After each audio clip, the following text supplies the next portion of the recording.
You're listening to a podcast about terrible yoga. We're your hosts, Brittany and Elle, and today we're going to be talking about all of our shitty yoga habits. Buckle up, friends. It isn't pretty.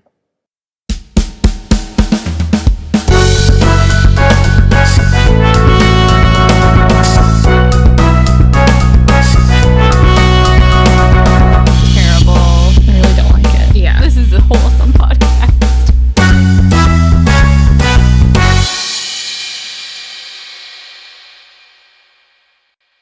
Our very first episode of RE Terrible Yoga, this episode, in fact, you could say, we will be talking about all of our bad habits as yoga practitioners and yoga teachers, and maybe even talking about other things that other yoga teachers do that annoy us because, let's be honest, we're kind of not great yogis. We're kind of the worst yogis, if we're being completely honest with ourselves. Strongly agree. So, Elle, lead us off. What is your first bad habit? So my very, very, very first and worst bad yoga habit is not practicing yoga. What a good one. I actually have this listed as 0. Like, I have a numbered list here, and I listed that as number 0. The first, the very first bad habit, the one that it's like a thread through all of my other habits. Not practicing something is a common thread that runs through all of this list, but not practicing yoga at all is probably my biggest and also most common problem. So, I think that's a pretty good place to start. I was also going to put that on my list, but then I was like, no, that can't possibly be a bad habit because that just doesn't make sense. It's like the problem you have to overcome before you can have many other problems. I would definitely count it as being the worst yoga habit. This is not doing yoga. So when you say that you don't do yoga, let's give the listeners a sense of what that means. Because I used to practice at least 6 hours a week, which is bananas. And now I'm lucky if I get like half an hour a week. So that's a pretty significant difference. Yeah. And I wouldn't even say that it's like not even comparing myself to when I've been really good at doing my own personal practice, or like when we were doing teacher training and we had to be practicing a certain number of hours a week. It more just in, so like not even quantifying numbers of like hours of practice, but in setting out the intention to practice and then just not following through, saying like, I'm going to go to a yoga class today, not doing it, rolling out my mat, putting on my yoga clothes, getting a bottle of water ready, getting a playlist ready, not doing it, which I did today 3 hours ago. Stuff like that. Stuff like just not following through on the yoga practice, finding any excuse to not practice yoga. Or to exercise. Exercising in general, something that I don't love doing. I say as a fitness instructor, but like it's true. I really don't. And I feel like if you let yourself slide in terms of holding yourself accountable to your practice, even when you have, because sometimes you just genuinely don't have the time or the energy to practice, and then it doesn't get done. Like you don't do it, you can't do it, and that is totally fine. And I would say that obviously there are a lot of people out there who will say this, and it's true, that practicing for 5 minutes is better than practicing for 0 minutes, but it's so easy to say that. And it's so much harder to actually do that. Do you know what I mean? Yeah, no, for sure. I mean, it's a massive hurdle to get on your mat or to do like any exercise. I think a lot of people always say like that's half the battle, and I mean it legit is, because if you do all of that work, like you said, you rolled out your mat, you got the water ready, you got the playlist ready, and you still didn't do it. I didn't do it. I did not. I looked at it and I was like, no, not today. So yeah, I can definitely relate. I normally, once I get my mat out, like it's happening, because if I roll my mat out and don't do yoga on it, my cat will come lie on it, and then that's just a recipe for disaster. So I use my body on my yoga mat as a shield to keep my cat off of it. I mean, that's solid. I sometimes will keep my mat just rolled out I'm fortunate enough to have my own office space, and I will just leave it rolled out as like a constant invitation for myself to practice, which I am always declining. And I mean, yeah, my dog she uses the mat, and she does a beautiful downward facing dog. As you would expect. Yeah. So yeah, I would say that that's definitely my first, my biggest, my most problematic, terrible yoga habit is not practicing yoga. I mean, that's a solid place for us to start. Super solid. Starting off strong. Now mine is going to seem super just like the most shameful. You're like, oh, I don't practice yoga. I'm like, I am the worst. So mine, the first one that I have, is actually the one that I'm the least proud of. Some of them I'm like, yeah, I'm okay with that. But this one I'm like, I really need to work on that. So I broke mine down into studio versus home practice bad habits, because in the past I was mainly a studio person and now I'm mainly a home practice person. But when I was a studio person, I would say my worst habit in a yoga studio, not when I was a teacher, but just when I was practicing, is secretly judging all of the other practitioners in the class around me. And just, oh my god. Okay, wait. Okay. Oh, okay. I didn't realize that. I don't know. I didn't take the opportunity to get quite this. I did not reach up to your level, and I'm sorry. Okay. Maybe we should have consulted each other's lists before we did this. Honestly, I'm sort of thinking that maybe that's a good policy in the future. Although I sort of like being surprised. Okay, do you want to talk about this first? Because I'm totally also ready to just own up to absolutely doing this always. And not even just judging other people's practices, judging their attitude, their vibe. Yep. In the class. Yep. Yeah, go ahead. No, I'm just one of those people. I don't want to be, but I am the judgy person. I just in an environment where, at least in the past, I would like to think I was quite adept at practicing yoga. I like to judge other people who are both better than me and not quite as good as me, and also judging, what they're wearing. Oh, they decided to wear that to class. That was a terrible mistake. Or, their general vibe, like, oh, that's the attitude that they're coming into class with. So yeah, it just, makes me feel like a yucky person, but that's just me. That's my reality. I mean, my biggest thing with other people, and I don't even know if it's like judging, not people who are new to the practice. If people are just starting a yoga practice and they're just out there doing their best and having a good time, I'm all for them being in class.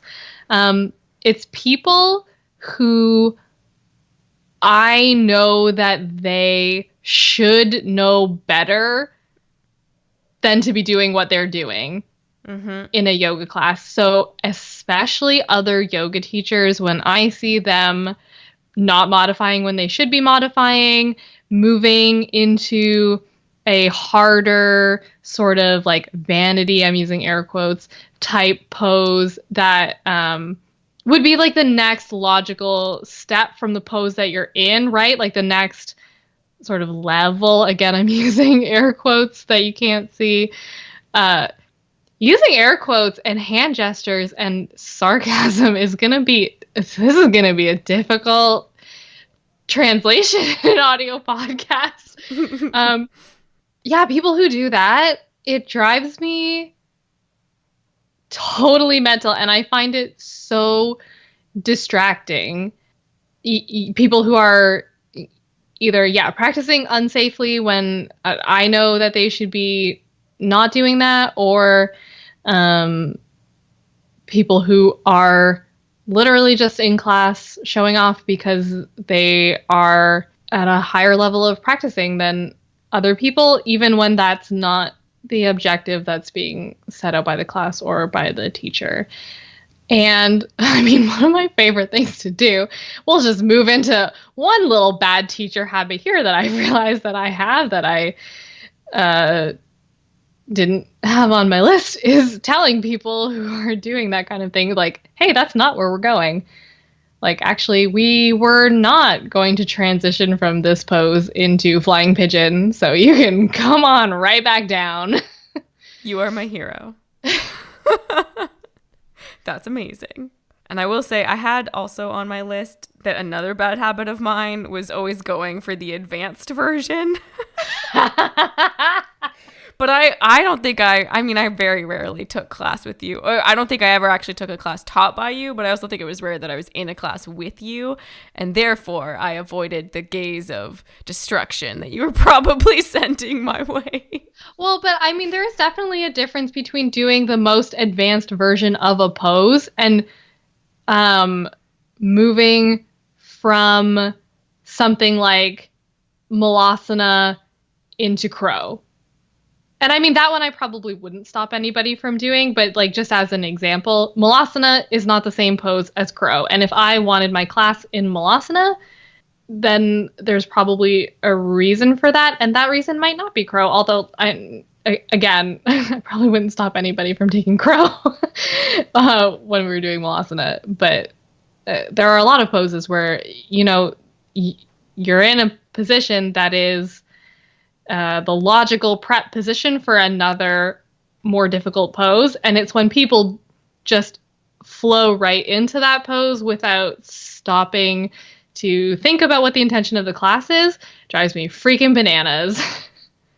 Well, I think that also is kind of when like yoga or their yoga practice or our yoga practice kind of like becomes a performance instead of what it is quote unquote supposed to be, which is, whatever you decide it to be, but like it's not to perform a certain pose for the benefit of the class. Like that's not the point. And I think that's kind of what you're talking about, is when practitioners decide to make it like oh, look, I'm a fancy peacock doing this super cool thing. Yeah, exactly. Like the purpose of having a yoga practice is not at the end of the day to be able to do a handstand or Mayurasana. It's to be a happier, healthier, better person. And if you want to do Mayurasana, then like by all means, please learn how to do that. But also consider that, maybe that's not where the class that you're in is going. Maybe that's not what you need to do today.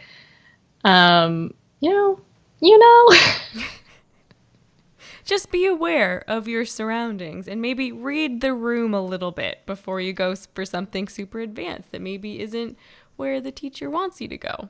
Exactly. And don't obsess about those poses, because it's more important to have a stable core than to be able to do a really, really rad forearm balance.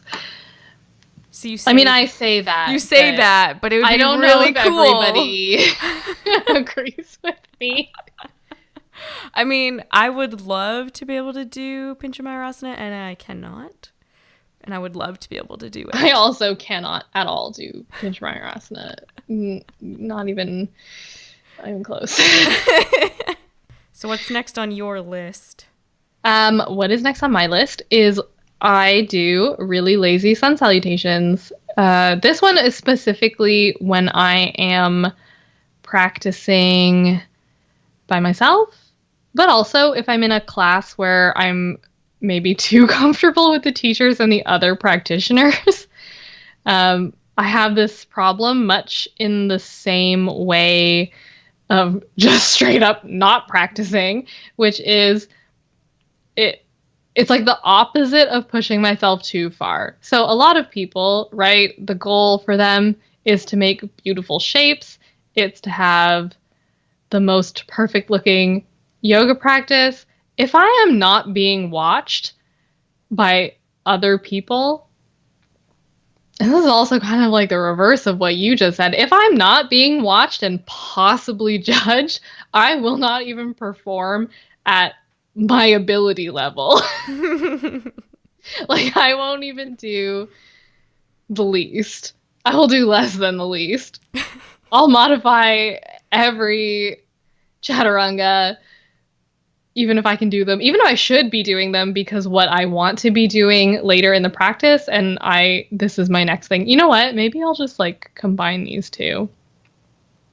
Yeah, let's just do that. I'm going to just flow right from one into the next one because they are related. So even when my sun salutations really, or like even my warm up. So I like to practice Ashtanga and I like to practice Hatha based like yoga practices or like yang yin sort of practices.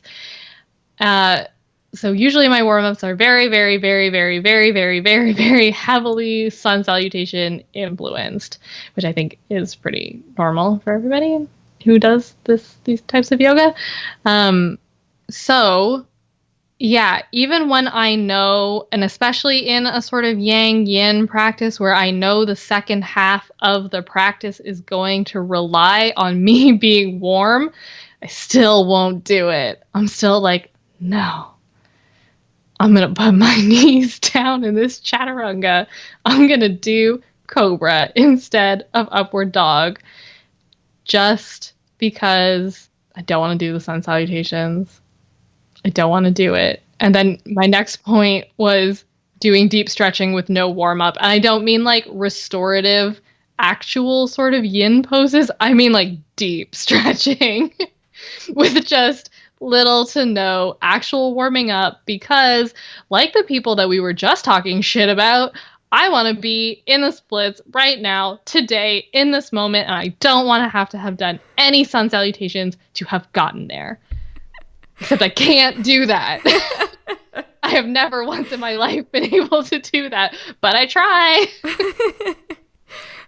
So you just kind of covered off like 3 others on my list. So I'm just going to like chime right in. So Please, yeah. the opposite of my problem in a studio environment where I always go for the advanced pose, in home practice, I do not challenge myself enough at all. And I always take the way out. And my sub point to that is skipping every chaturanga ever because why would I do them?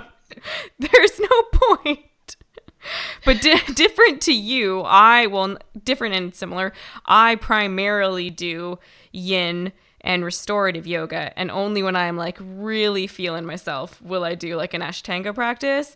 So I very rarely do chaturangas or vinyasas or sun salutations in the first place. So when I have to do them, I'm like, this is the worst. Why did I decide that I wanted to do that? Yeah, I totally feel that. Chaturanga is like, it's my nemesis pose. If I am doing, even if I'm doing the sun salutations, especially at home, I will often modify them to just completely skip over chaturanga entirely. Step back to upward facing dog is my favorite.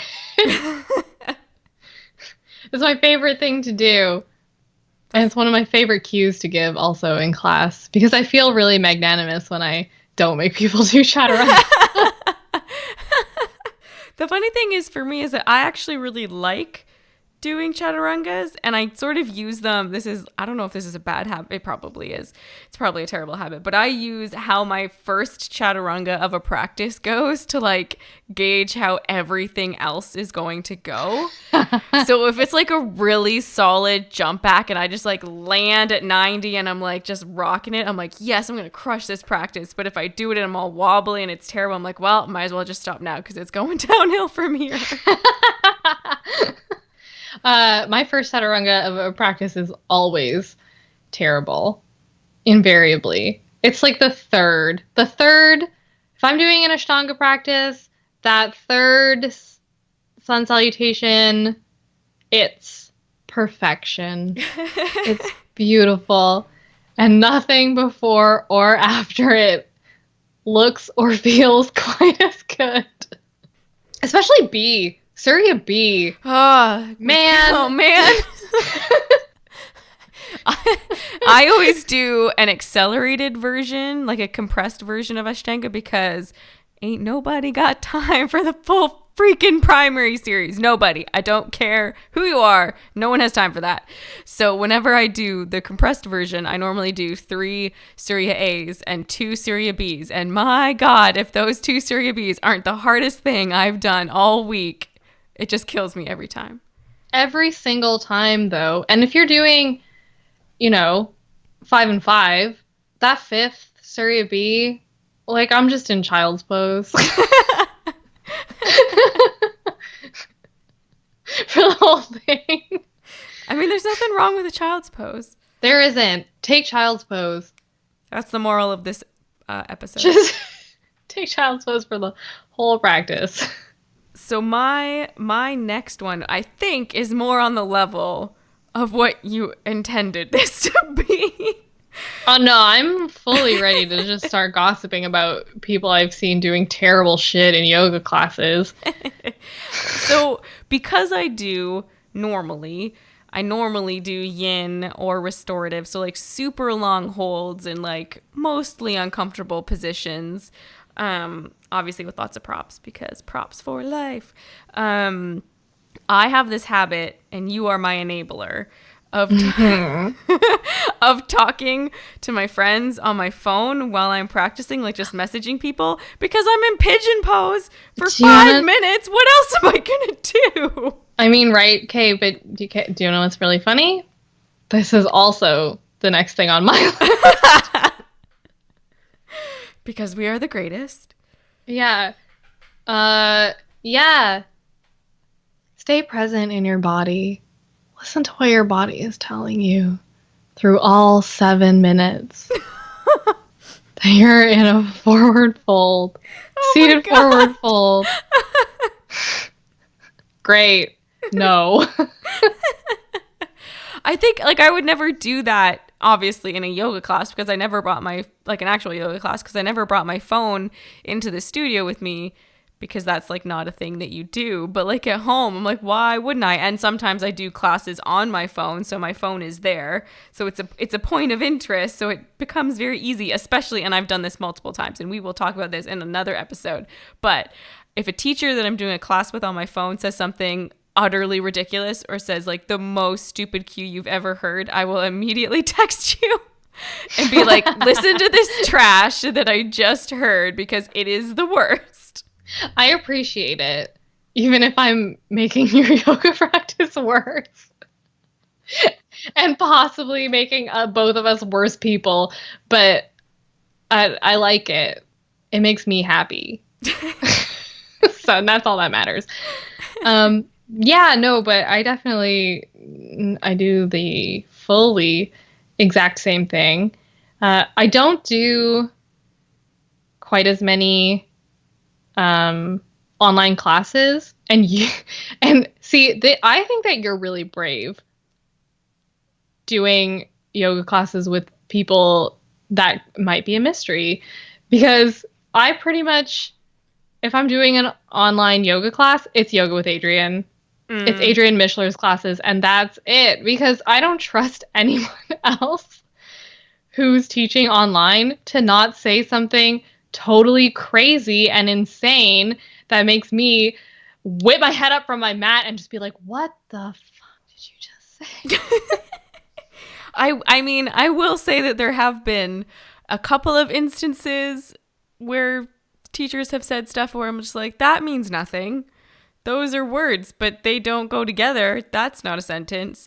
But those, and I think that I have a higher tolerance for that sort of thing because I also used to primarily teach yin, which I think leans in more of like the flowery, esoteric, spewing flowers type of language. So I have a higher tolerance for that sort of thing. But sometimes it does. And it's just like, why did you say that? Because that's not correct or anything.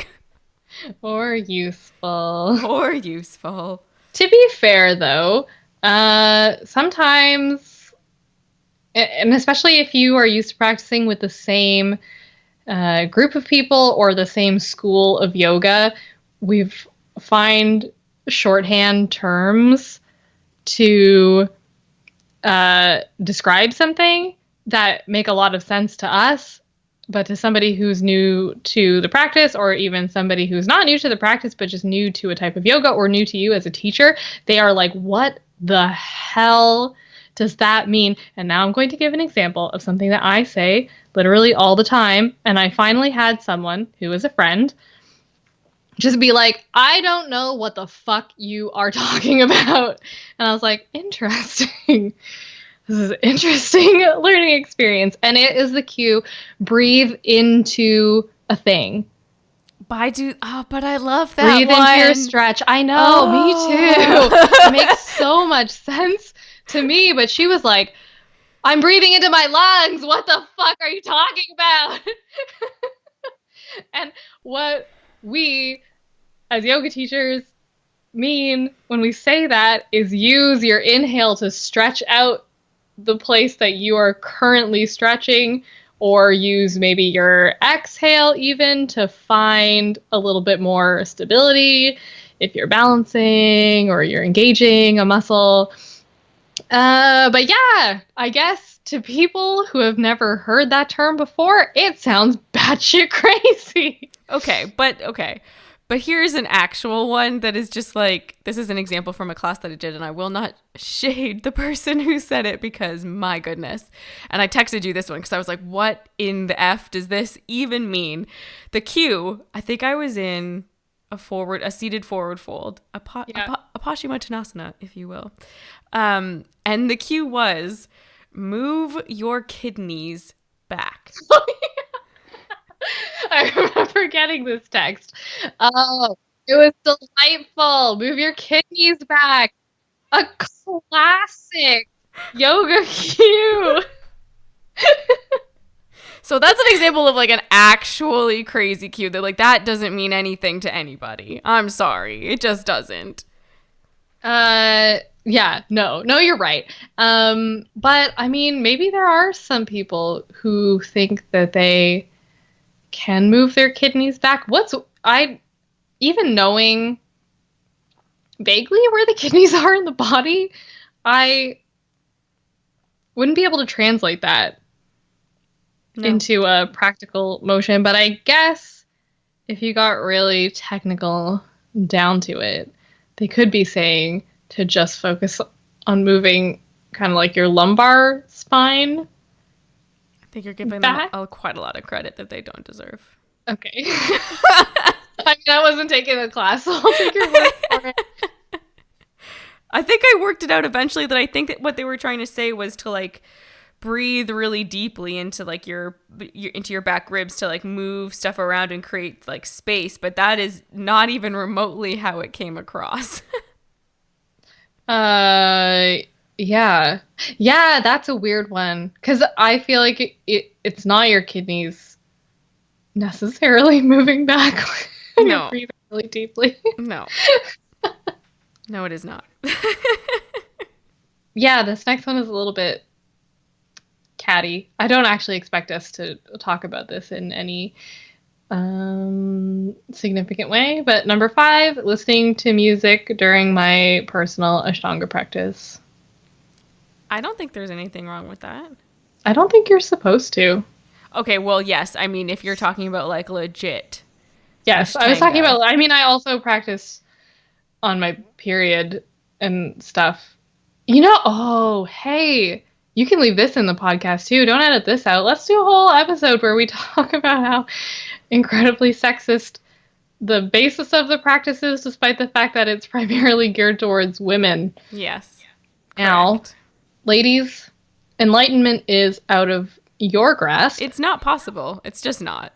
Because the rules of the practice say that you have to practice for however many, I don't remember what it is, however many number of days in a row, but you can't practice on your period. Yep, so you'll never get there. You You think will you're going to never get get there, there. and then, dang, it happens Boom. again. It's your freaking period again. Done. Over. Start from the beginning. Try again next month.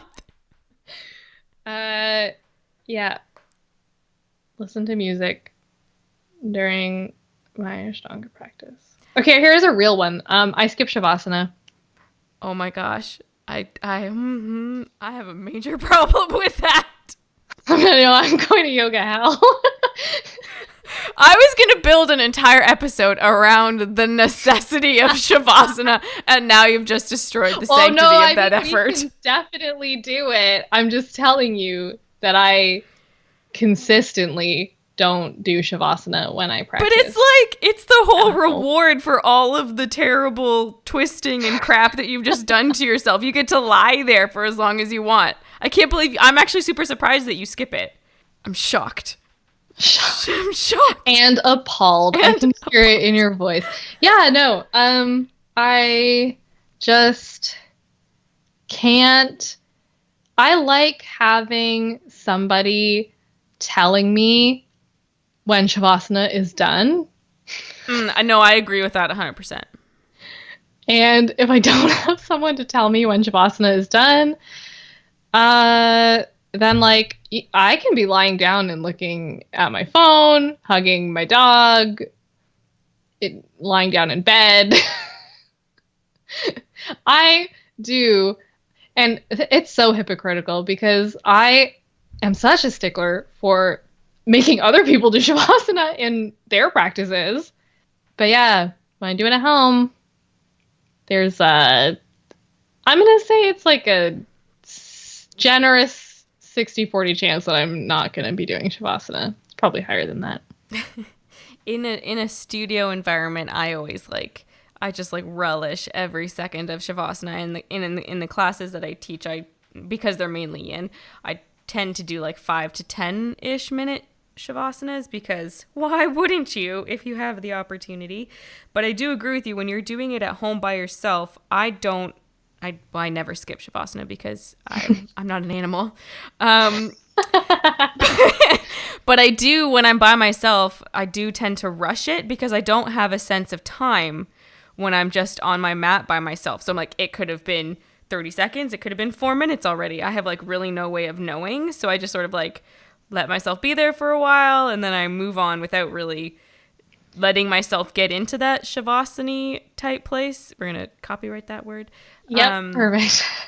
Because I just don't have no sense of time. So if I just let myself go, I'm going to be there for half an hour. What's going to happen? So I totally agree that it can be difficult to do it in a home practice. And that's also, I know we're not talking, this is probably for another episode, but my biggest beef with online yoga classes is that they almost universally never have a Shavasana on the end of the class. And it annoys me to no end. They just end the class and they're like, okay, go do Shavasana by yourself. I'm like, did your job end? I have that written in my notes. Did your job suddenly end because you decided you didn't want to do Shavasana? What? It really annoys me. It's my biggest problem with all online subscription yoga things. I would definitely agree with that. And I do think that, you said that when you're teaching yin, you do a 5-minute Shavasana. I'll do a 5-minute Shavasana after a flow class, which honestly I think pisses a lot of people off, but I don't really care. Especially when it's if it's more than a 60-minute class, like a 75-minute class, you're getting a 5-minute Shavasana. Yeah. From me. Mm-hmm. Deal with it. Not negotiable. But I do sort of feel like when I'm taking a yoga class, part of the power of Shavasana is that I don't have control over how long it lasts, and I just have to be there, shutting the fuck up, and lying down. Yep. And there's no choice. When I'm at home, I do have a choice. And now, listener, you're probably thinking, bitch, you could set a timer. But guess what? I don't do that. So. Joke's on you. Next. Yeah, I mean, I definitely should set a timer because I love Shavasana so much. And for me, it's also kind of like a physical thing. I don't know what is like wrong with my body, but if I don't do a Shavasana, I just don't feel right. Like I feel like all messed up and all like out of sync and all like all over the place mentally. So like I have to do a Shavasana if I don't want to feel nauseous for like hours after my practice. I should probably go to a doctor. But it's difficult. It is difficult. It's hard. It's hard to do. Yeah. Do you want to do your next one? I do. And I'm going to go now because I'm out of my practitioner ones now because we've kind of already covered them. But so I have one bad teaching habit because frankly, I'm magnificent. No, I just can't really remember. It's been quite a long time since I've actually taught a class. So the one thing that I do remember in teaching yin classes, they tended to be, you know, either hip focused or shoulder focused or some combination of both, just depending on who is in the class and whatever. But regardless of that, I always used one of 3 playlists for my classes, which I literally only thought about like this week when I was prepping for this, that I'm sure the students got sick of. But like when I was doing it, I was like, yeah, this is like my jam. This is like so good. And now I realize it probably was really annoying to the people who always came to my classes. I don't feel like I went to quite a few of your yin classes, and I don't remember ever being angered by the music. That's good. I actually had a student once in a class ask me to turn my music off. Interesting. Because it was too distracting for her. And I was a new enough teacher at the time that I just did it. I turned it off. I was like, I'm sorry. And what I should have told her is, listen, Karen, her name was not Karen, but they're all Karens at the end of the day, aren't they? Like maybe you should learn how to practice in an environment that doesn't meet every single one of your needs. I wouldn't say it exactly like that, the way I'm saying it to you right now, and anyone who listens to this. But that would be the gist of the sentiment that I wanted to convey to a practitioner who was not 100% satisfied with the yoga class, especially something like music that they found a little bit distracting. But yeah. That's interesting because in the moment I probably would have been like, oh my God, I'm so sorry. Because that's just what I would have done. But in, retrospect, I think I also would have said something to the effect of like, make the music your gaze, like make the music the thing that you're focusing on. So then it doesn't distract you. Then it becomes the thing that you like drill into to deepen the practice as opposed to trying to shut it out, which is what she was trying to do. Yeah. Or at least trying to only focus on the fact that, her practice. And the thing about practicing and teaching other people is that you do want to make the environment as welcoming as it can be for everybody. But I also do feel like at the end of the day, it was my class and my music, and Yep, she could have been more open to the experience as it was happening. And I think a lot of the main focus of yoga that sometimes gets lost, I don't think it ever got lost at the studio that we used to practice at. No shade to the studio, it was a great studio, I mean this in a loving way, was that you're not entitled to being comfortable 100% of the time in your practice. Yeah. But I actually love that. Yeah. Because since I stopped practicing there, we just went through the list of terrible shit that I do now. Yeah. I've not been to another studio because I just can't find another one that is even remotely as good. So I'm just stuck with my house. And the yoga instructor on your phone who told you to move your kidneys. Oh, God. Not doing class with him again. One of my worst habits as a yoga teacher is trying to over explain to people everything. I don't like to, and I don't mean like the minutia of the pose. And this is the problem, is that a lot of teachers are happy giving alignment cues that appear to be universal, and I don't like to do that.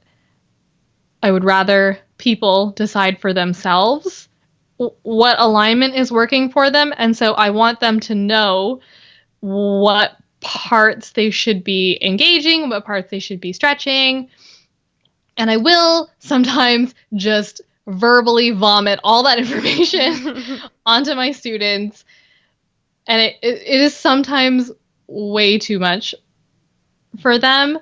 And I do this especially if it's a large class, because sometimes if it's a smaller class, you can kind of see, if someone's shoulders are all sort of hunched in, they're collapsing in on themselves, you kind of know what they're engaging, what they're not engaging, like your core is not engaged, you're not doing this, you're not doing that.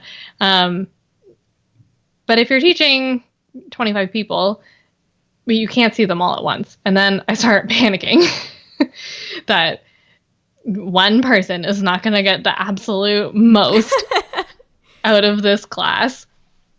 And then I think that it does overwhelm people. And that's a crappy habit that I have as a yoga teacher. And then in addition to that habit, related to this habit, I have this like deep need to make every single yoga class like new and challenging and educational, and like I want people to come away from it having learned something about themselves or about fitness or about how to do a thing that they didn't know before. And this is crazy because those are never my favorite classes when I take them. But then like when I'm teaching, I'm always like, this has to be a revelation for somebody. And it never is. But you don't know that it isn't. I mean, okay, that's fair. Nobody's ever told me that it's... If you have ever had a revelation in one of my yoga classes, at me. Let her know. I mean, I don't think that those are not bad habits, really. I think that those are wonderful perfectionist tendencies, which I relate to highly. But I do think that sometimes they can come at the cost of the experience that people are having. Like, not every day, your whole class doesn't always need that. That's true. I think part of that is like putting what you want their experience to be instead of just letting them have their experience. Yes. Yeah. Which is problematic, but it's very nice of you that you want them to have an awesome experience. Come to my class and walk away enlightened. Fuck. And only 60 minutes or less. That's all it'll take. What is your second teacher habit? Do you have another one? Not another teacher one. I just have another practitioner one. So the one that I have it's like a bad habit, but I mean, no, it is a bad habit. Is especially in the beginning, and I think a lot of new practitioners can, relate to this, is not questioning the teacher when something doesn't feel right or something's just not going the way that you think it should be going, and you're just like, nope, this is what she said the pose is, and I'm just gonna like tough it out even if my hip flexor is yelling at me to stop doing whatever the fuck I'm doing.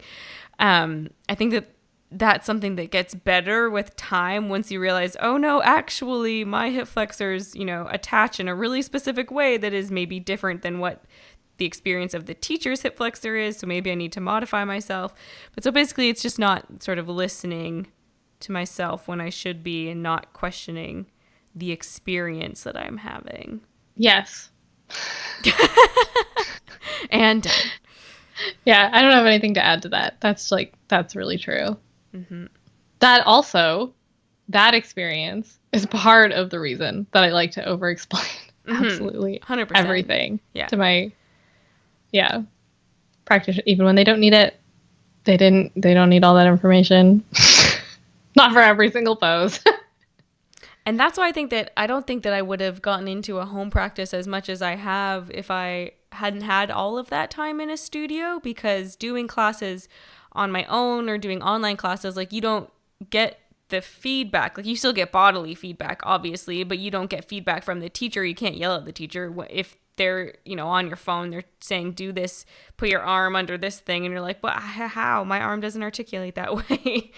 But I don't think I would have gotten to that place if I hadn't had all that time in the studio. So I think it can be really intimidating for people to even start a home practice, because they're like, I don't know where my body parts are. I don't know what my limbs are. I don't know what any of that crap is. Yes. Sorry, this is only related to home practice. It's not even a really terrible yoga habit. It's just something that I want to complain about, and I'm going to do it right now. I will sometimes watch yoga videos. I know I just said that when I do home practices, it's usually only yoga with Adriene, and that is true of like a full practice, but I do often watch other teachers just teaching, either to pilfer cues. We're all stealing from each other. If you have, if you ever hear me say something that's a cue that you want to use it, please do. Or also for my own practice, just to take little snippets of sequences, especially for more advanced yoga practices that I'm just trying to do by myself. I'm saying advanced, more not beginner friendly yoga practices that I'm trying to do at home without guidance. I will watch other people and how they kind of go about doing the things that I am attempting to do. And sometimes I see on these videos comments. I'm thinking right now about one specific video where she said right at the beginning of the video that she was just going to go into it. It was a video about doing the splits, Hanumanasana, and it was a really thorough video. It was a really great video. But there was a comment on it saying, like, do you really think that this is suitable for the average practitioner? It's like, well, no. Like, she obviously didn't. And if you, the average practitioner, are watching this thinking, I'm just going to jump straight into the splits, be prepared for disappointment, my friends. Okay, so as a teacher, another basically shitty thing that I do is that I will get into a rut of only practicing the things that I want to teach. Ooh. Rather than doing my own practice just for the sake of doing my own practice and doing like what I actually need to do. Because obviously I work in addition to teaching, or I was working in addition to teaching, because I'm not teaching right now and I'm just working. But so like fully just ignoring my personal practice for the sake of like fitness and happiness and doing my own personal practice, and fully just being like, I want to teach this thing this week. I'm going to do it a million times. And that is it. And I feel like doing that is really limiting because, like you just said, the only thing that I'm getting experience doing when I do that is me doing that pose. Like, there's no amount of times that I can do a forward fold that I will suddenly understand what it feels like for you to do a forward fold. Because I can only ever do it with my legs and spine and feet hands and whatever other parts of my body that I want to involve in the forward fold. So yeah, I feel like if you are still focused on your own personal practice and your personal growth, then you actually can have insights into new things, new experiences. Remember the way that it feels to be a novice practitioner, especially of like a certain pose and stuff, rather than just doing the practice that you want to teach over and over and over again, which I don't think serves anyone. And it makes your classes real boring. I found that it made my classes boring. I think that's interesting because I remember our yoga teacher always asking us like, oh, how's your personal practice? And my answer was always, what personal practice are you talking about? I come to the studio like 5 times a week and I teach 2 to 3 times a week. Like, when is the time for the personal practice? When does that happen? Yeah. Okay. And my last thing that I do as a practitioner, my last terrible yoga habit, is being fully convinced that having cute yoga shit will make me better at doing yoga. But it will, though. Is true. That is a fact. You heard it here first. It actually does happen. Yeah, so this is... I can see why you saved this one for last. This one resonates with me quite deeply. I, in a previous life, had quite a serious shopping issue where I did, where I just had, like, I can't eat, like, unfathomable, I don't know, I can't even see the word, unfathomable amounts of yoga clothes. It's genuinely shocking. And then I went through a whole phase and got rid of most of it. And now I, 2 pairs of yoga pants and etc. But all of the cute pairs of pants that I had were just so cute. And they made me want to do yoga more. Or at least just go outside wearing the pants. That's fair. Did they though? Like, did they really? Because I'm happy that worked for you. They did for me when I was when I was at the studio, because I would get to wear them and everyone would get to see them. So I'd like, get to look at my fun new pants. And at that studio there were like a group of people who were always like, ooh, cool pants.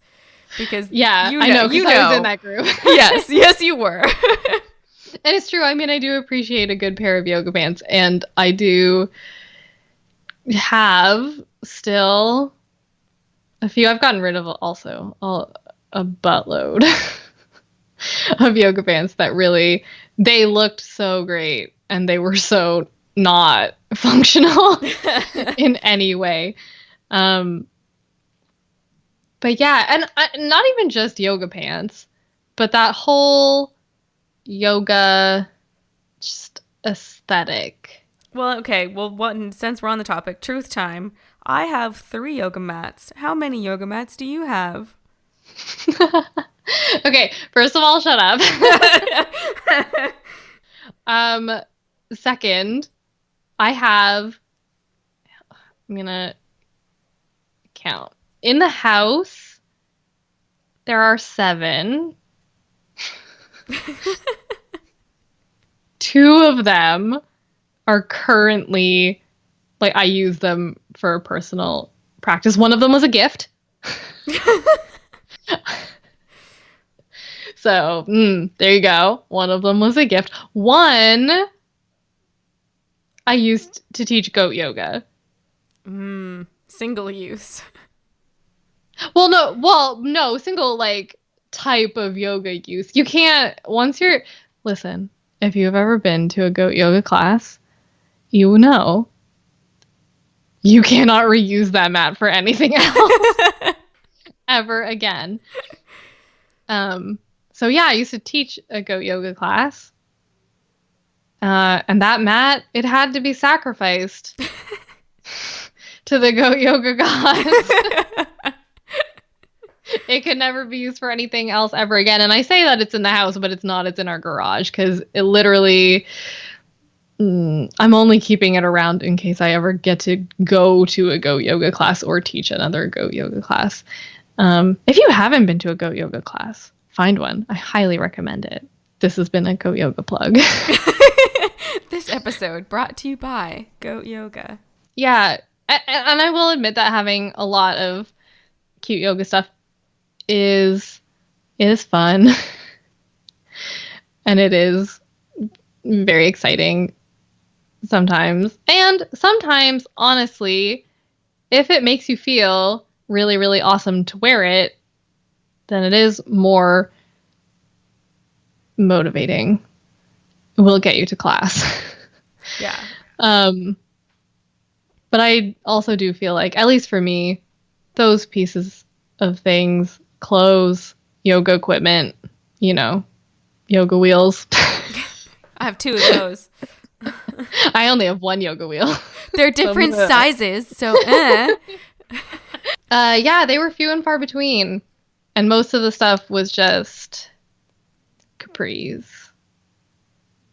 yoga pants. Which are the worst. That I impulse bought, thinking, this will be great.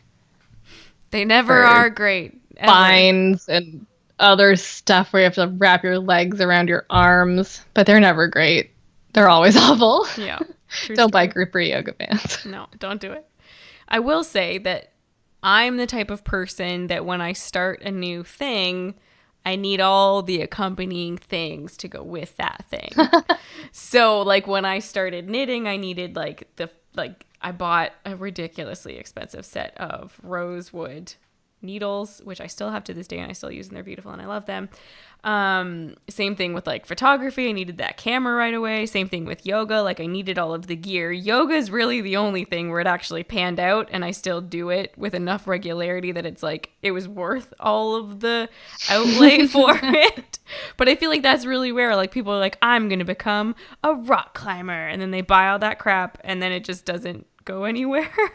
Then they stop loving it. For me anyway, for yoga, it was definitely like useful. I did go a bit on the overboard side, but I've pulled myself back. I came back down. Yeah, and I do feel like that's a really normal thing for people to do, to hype themselves up to try and get into a thing by having all of the accoutrements that go with it. But at the end of the day, you don't need it. And sometimes it can be intimidating to try and find the yoga mats, especially. Oh my gosh, man, they're so hit or miss. Yeah. I was advising or trying to help somebody, at least, buy a yoga mat the other day. And the impulse when you're like new to the practice is like, I want something squishy and comfortable, but that usually is a mistake. That's a mistake. It makes it hard to balance, but it's hard to explain that to people. And it's overwhelming. The choice of yoga mats in the world yes. is overwhelming. And then even like mat feel, just the way that your mat feels against your hands and feet, it's so important if you're going to use it every single freaking day. That a lot of the time it's better to not just jump right in and buy a really expensive yoga mat. Buy a cheap-ass yoga mat. And then be that weird person in the class asking everyone if you can do a downward dog on their mat. That's true, though. That's time-tested and time-tested advice. You gotta do that. That's the best way to find a yoga mat. I will say I know what brand of yoga mat is my favorite, but I'm not going to say unless they decide they want to sponsor us one day. I'm going to keep that information for myself. I do too. And I feel like we have two different opinions. I think we do. And we're going to have a race to see whose brand sponsors us first. And if you still have spoilers, it will be neither. Yeah, it will be neither of those. But if you still have the mat that you had before, I hate that mat. That mat is trash. And I cannot use it. It's the best mat. It's the worst. Let's be honest. That's a conversation for an entirely other episode. So I think we should probably consider wrapping it up. Thanks so much for listening to this episode of RE Terrible Yoga. Until next time, just remember, if you can do Fallen Angel, we hate you.